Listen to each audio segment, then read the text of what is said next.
Bismillahirrahmanirrahim. Hər birinizi salamlayıram əziz dostlar. Hər birinizi bu videoda xoş gördük. Mən Quluzadə Ağaxan. Hər birinizə bu dərsimizi izlədiyiniz üçün təşəkkür edirəm.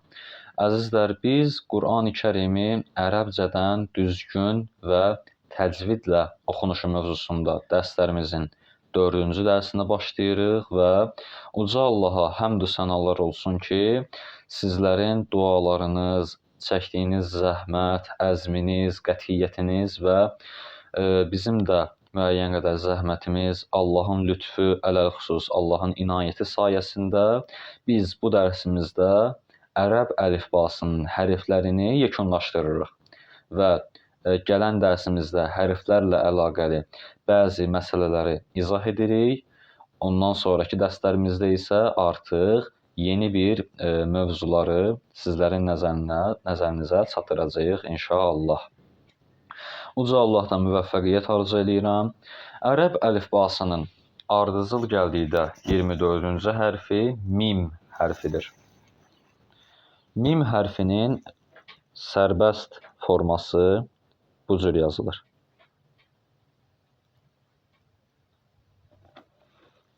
Sərbəst forması bu cürdür. Sözün əvvəlində gəldikdə mim hərfi bu qayda ilə yazılır. Sözün ortasında gəldikdə mim hərfi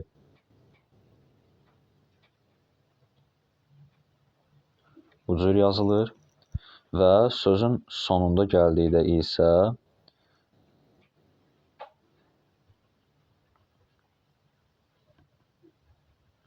bu qayda ilə yazılır. Bəzən də görə bilərsiniz ki, sözün sonunda gələn mim hərfi bu cür yazılsın. İki versiyasını da sizlərə qeyd edirik. Sözün sonunda gəldikdə bu iki versiyadan biri ilə yazılması mümkündür. Bu oldu mim hərfi. Sərbəst forması, sözün əvvəlində gələn forması, sözün ortasında və sözün sonunda gələn formaları. Ərəb əlifbasının 25-ci hərfi nun hərfidir. Nun hərfi sərbəst şəkildə bu cür yazılır.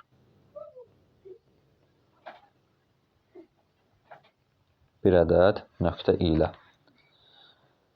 Sözün əvvəlində gələn nun hərfi bu qayda ilə yazılır və bu forma sizə tanışdır. Birinci dərsimizdə izah etdiyimiz bə, tə və sə hərflərinin sözün əvvəlində gələn formasıdır. Altda bir nöqtə bə, üstdə 2 nöqtə tə və üstdə 3 nöqtə sə hərfidir. Üstündə bir nöqtə olduqda isə bu olur nun hərfinin sözün əvvəlində gələn forması. Eyni ilə ortada gələn forması bu cür və sözün sonunda gələn forması da nun hərfinin bu qayda ilə yazılır və bir ədəd sıxıntısı var özündən əvvəl gələn hərfə birləşməsi üçün. Ərəb əlifbasının 26-cı hərfi vav hərfidir. Bir qədər fərqli bir tələffüzə malik bir hərfdir. İnşallah hərflərin məxrəcləri dərslərində izah edərik. Və yadınıza gəlirsə biz birinci dərsimizdə və növbəti dərslərdə də qeyd elədik ki, ərəb əlifbasının 28 hərfindən 6 hərfi 2 cür, qalan 22 hərfi isə 4 cür, yəni 4 formada yazılır.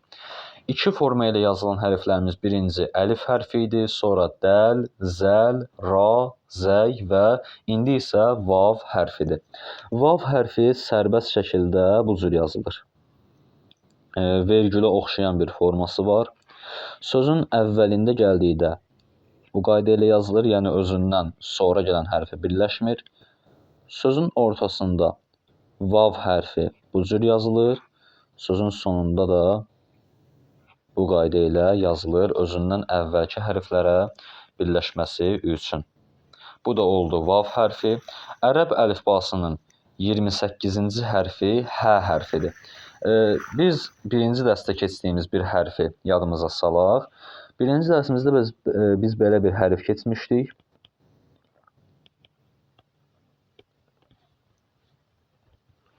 Deməli, bu hərfin adı oldu hə Sadəcə bu hərfin tələffüzü və xarici görünüşü indi keçdiyimiz H hərfinin tələffüzü və xarici görünüşündən fərqlidir. Yenə qeyd edirəm ki, mən hərflərin məxrəclərini indi qeyd eləmirəm ki, ilkin olaraq öyrənəndə çətinlik yaranmasın.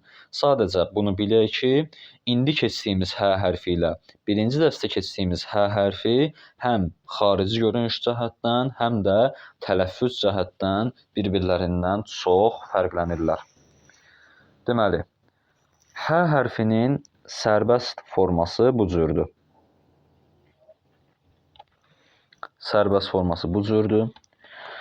Sözün əvvəlində gəldikdə bu qayda ilə yazılır və yazılışına bir qədər diqqət yetirin.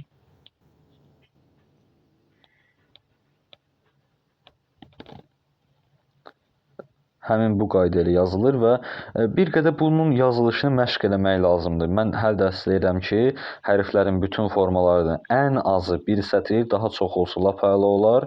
Ən azı bir sətr yazmaqdır və bu hərfin sözün əvvəlində gələn formasını bir qədər məşq edin. Baxın, bir daha yazıram.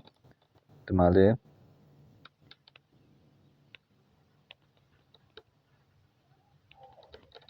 bu qayda ilə yazılır. H hərfi sözün ortasında gəldikdə iki forma ilə yazıla bilər. Bəzən mümkündür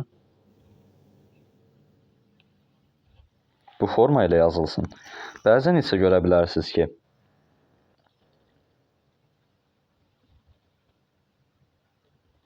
bu forma ilə yazılsın və sözün sonunda gəldikdə də H hərfi bu qayda ilə yazılır. Özündən əvvəlki gələn hərfə birləşməsi üçün bir ədəd çıxıntı ilə. Və əlhəmdülillah ərəb əlifbasının 28-ci, yəni son hərfinə gəldik. Ərəb əlifbasının sonuncu 28-ci hərfi oldu Y hərfi. Y hərfi sərbəst şəkildə bu cür yazılır. Altında 2 dənə nöqtə ilə. Y hərfi sözün əvvəlində gəldikdə bu cür yazılır. Altında 2 nöqtə. Sözün ortasında gələn Y hərfi bu qayda ilə yazılır. Altında 2 nöqtə və sözün sonunda gələn Y hərfi də yenə bu qayda ilə yazılır. 2 nöqtə ilə. Bəli, əziz dostlar, uca Allaha sonsuz şükürlər olsun.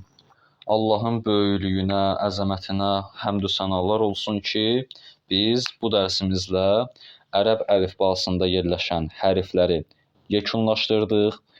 Sizlərdən təvəqqəyimiz bundan ibarətdir ki, xahişimiz bundan ibarətdir ki, bu dərsimizin tapşırığı bu oldu ki, indiyə qədər keçdiyimiz hərfləri bir daha yenidən təkrar edin.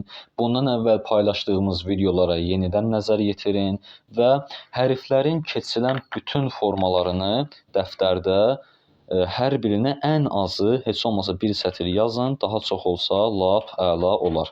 Bizim bir dərsimiz qaldı ki, biz bu hərflərlə əlaqəli bəzi ümumi məsələləri izah edəcəyik və növbəti dərsimizdən isə biz artıq yeni mövzuda dərslərə başlayırıq. Uca Allahdan müvəffəqiyyət arzu edirəm. Gələn dərsə qədər sağ olun, salamat qalın.